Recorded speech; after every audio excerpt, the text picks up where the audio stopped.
Hey, it's Just So Trish, and today I'm going to do a sewing tutorial.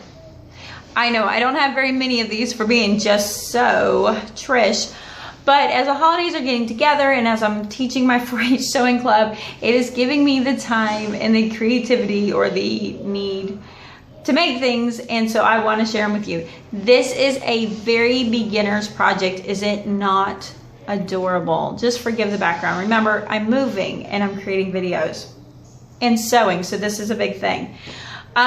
This is a cute little sewing bag. I'm going to show you how to make it. It is perfect for the beginner. It is great if you're experienced sewing. You're just like, why have I not thought about that? I walk you through how to make it just like this, but I also have how to just leave it plain and simple. These are this is Dollar Tree stuff here, or Dollar General, I think I got them from, and some cute ribbon. You can make this at any size, any way, and it's so simple. So let's show you how we make this.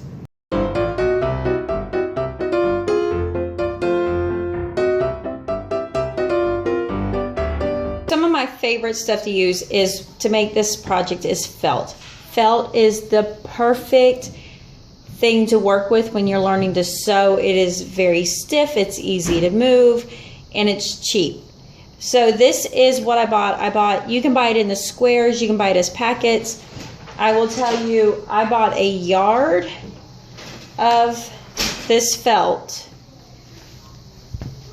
I bought a yard of this felt for $5.99. So I can't really show you without zooming out how big it is. And it's a 72-inch fold. So, I mean, this is a lot of felt for whatever size you want to do. So I'm going to do this project in purple, but you're going to need to cut a rectangle. It doesn't matter the size of the rectangle, you need to have a rectangle. If you're using the felt squares, you can just get 2 squares to work with and not cut anything. If you buy big pieces, you'll want to make a template. This is a poster board. I used, let's see, I used a piece of paper kind of as my template. So this is 8.5 by 11 approximately. So the first thing you want to do, let me put this in a safe spot. The first thing you want to do is go ahead and cut your squares. So I have 2 rectangles right here. And all we're going to do is sew all 3 sides. Pretty easy, right? So let me get my sewing machine set up. Okay, right off the bat, I know this is not what a normal sewing machine looks like. We had a small fall with my machine, and so I lost the plastic piece broke. So I'm working with this for now, but it still works nonetheless. I'm having a medium stitch. I'm just doing right here. Let's see if you can see it. Right here is my stitch length, about 3.5 millimeters between each stitch. You don't want a tight stitch. It's actually not good to do a tight stitch. So all we're going to do is we're going to sew along the bottom. So let me go ahead and sew that. Hopefully, maybe you can see better. You can see the foot. All right, and I'm just stitching along the edge, and I have my needle in the middle position, but with this project, it doesn't matter.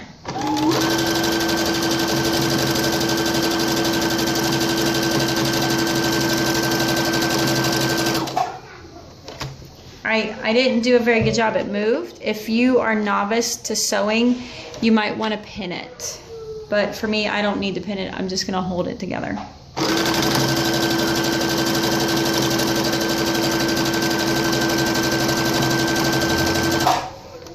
Okay. And again, I move it again. Oops. Got to get it under the feed dog.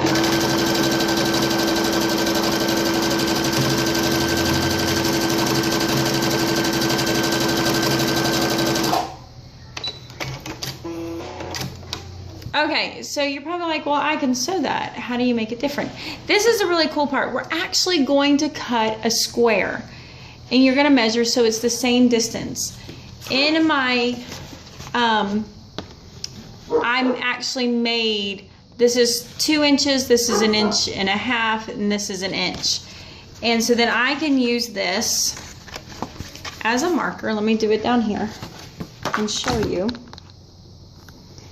So as a marker, I can come in here and say, you know, I only want this, I think I'm going to do a 1 inch. I'm not measuring from the edge of my fabric, I'm measuring from my stitch.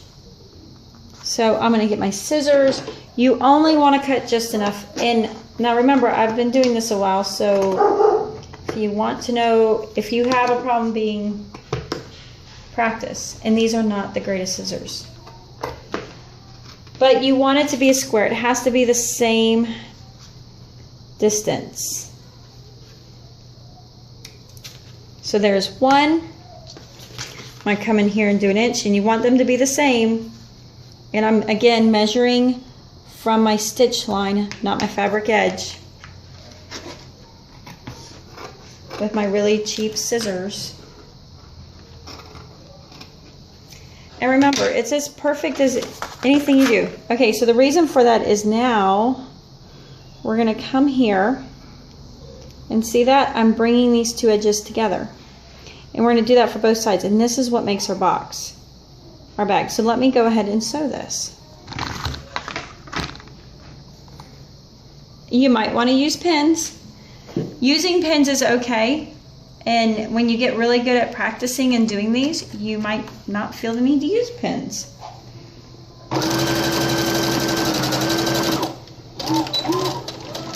You might want to back stitch just for them to hold together, and that's where you go forward and backwards.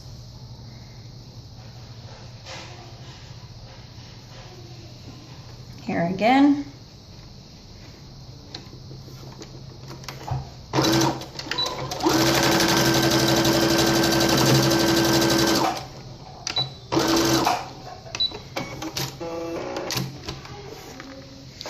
Okay, so now you turn it inside out, and when you do that, you now have this really nice edge to your bag.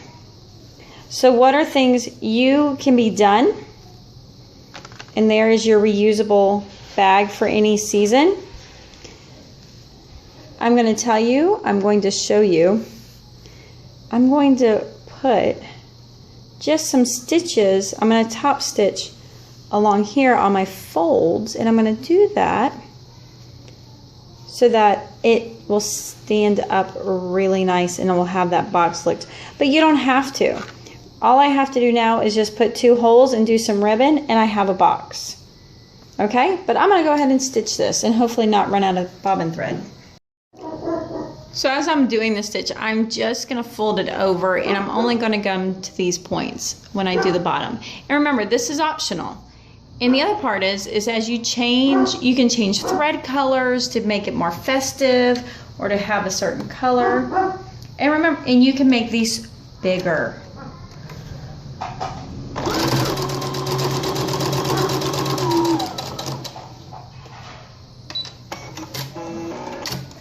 So I went ahead and did both sides right there, and you can see it already changes the structure of the bag. So now I'm going to come here and do the bottom points. And remember, it is as perfect as you want it. It does not have to be. Nobody's asking for something that looks store-bought. They like the aspect that it's homespun, not perfection. When I stitched this, I didn't come all the way to the end. I'm leaving, oh, can you see it? I didn't come all the way to the end. I'm leaving that little corner. So it's already changing shape. Isn't that cool? Okay, the next one. Do the bottom.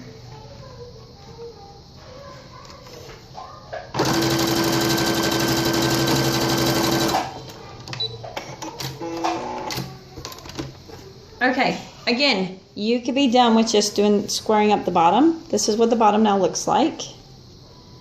And it's just, I'll have to, don't forget to trim all those off. But it now has a nice way to stand. I can take it one step further and stitch along the outside. And I'll do that just so you can see what it looks like, but remember, it is not necessary. This is just finishing touches. I'm gonna stitch it, actually, I can tell right now coming from the top would be a lot easier. So we're gonna come from the top.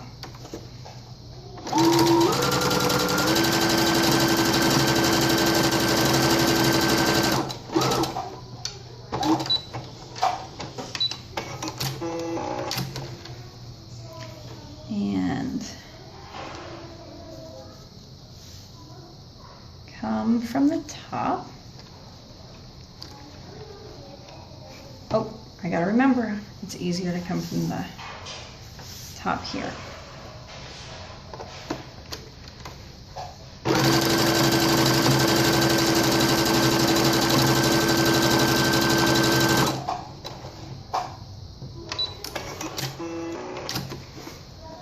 And again, I'm gonna fold. I'm just kind of seeing what fits and seeing where it looks good, and I'm gonna fold it again. And I'm just eyeballing this.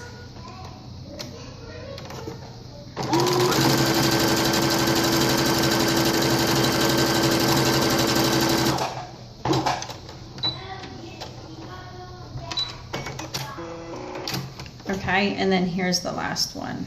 And hopefully you can see this, where I'm just coming in and I'm finding that corner and then stitching it shut.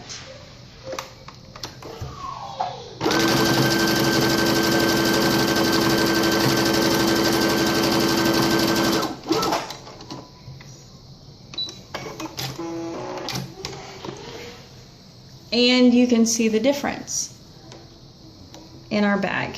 So there is our little bag. Now the fun part is decorating. There's a lot of options to decorating. It's felt. You could do some appliques. If you're gonna do appliques, I would wait while it's still, before you sew it, I would put your appliques on because it'll be easier to stitch them. And you can see I wasn't even perfectly straight up here. But I went to the Dollar General and I found these. I'm sure you can find them at your Dollar Tree. And they're just little packages for $1. And you can theme it up.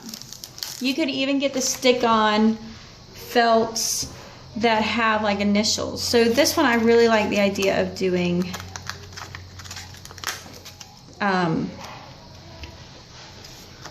little snowflakes.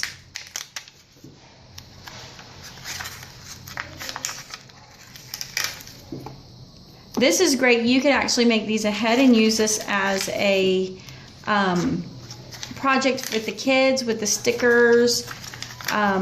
You could use puff paint to decorate them. Just a neat little fun thing to do. It should, once you get used to making them, you could cut out a lot at one time. You could make these for birthdays. You can, I mean, really just have a lot of fun using them.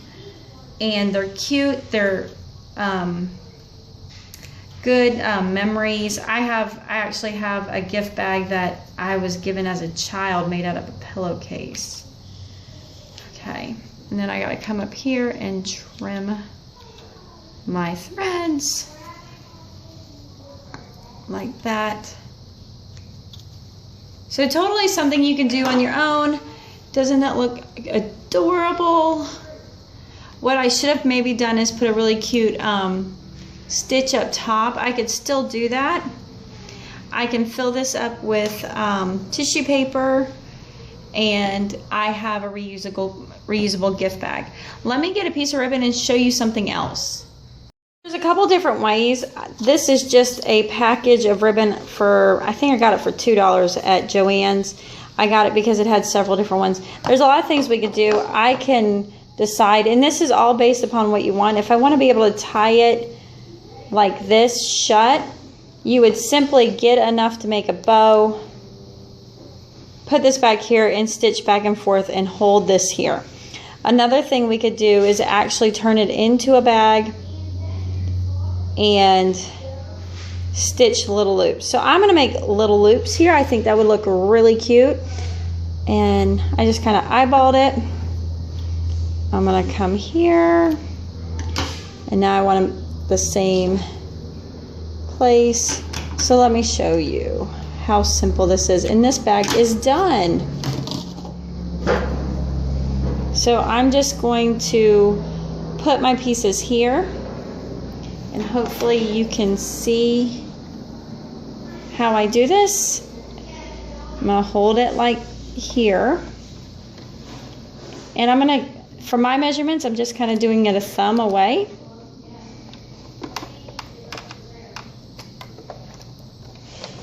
Oops.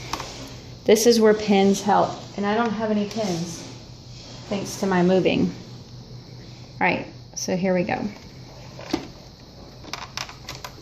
All right, I'm gonna just go back and forth a couple times.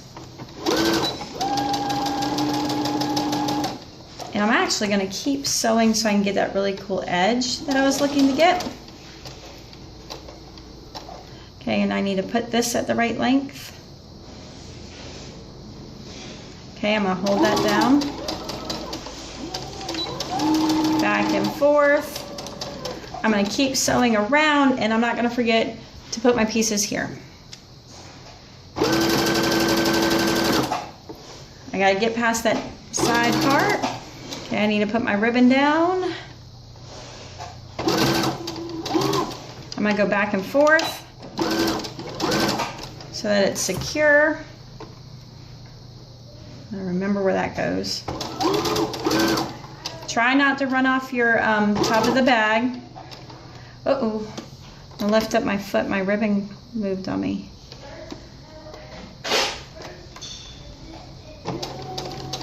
Go back and forth.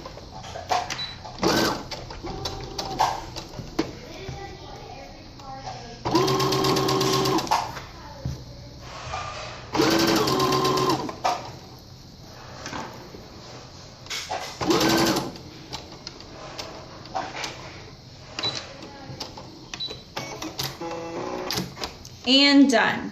So the nice part about putting that top stitch up here is in case this starts coming apart from the stress of it, it won't pull apart. There is my gift bag. Do you love it? So I hope you love this. This is very simple, as you can see. It really takes no time. You can make plenty of them, have them in every color, every festive, any size. If you have any questions, let me know. I can make more like this. There's so many different ways you can dress these up, from appliques, puff paint, iron-ons, stencils, you name it. I just thought using the little felt stickers was so easy and just kind of helped simplify the project you're already making. You could pop out easily tons of them for Christmas. And as a beginner project, it is, the nice thing about felt is it really is forgiving. Use pins if you're not used to holding your fabric together, and as you get more experience, you're not going to need to. You're just going to be cutting these out and whipping them up. We're actually doing this for 4-H project with our kids. This is their project this month that we're making, are these little cute bags. And remember, when you make mistakes, it gives it character. And if it's a big mistake you can't get over, put a ribbon on it, or a bow, or a bird, whatever suits you. Because remember, you're the creator and you're the artist. And you can claim any mistake as intentional. Nobody ever knows. I hope you love it. I hope to see some. If you make any of these, and will you post them on Instagram and just hashtag just so Trish, or hashtag felt bags? I love them. There you go. I'm going to have a few more little easy sewing creations, probably out of felt because it is forgiven, just to have some fun as the holidays come along, because I'm so excited for the holidays. But you can do these birthdays, Valentine's Day, you name it. We'll talk to you later. Peace out.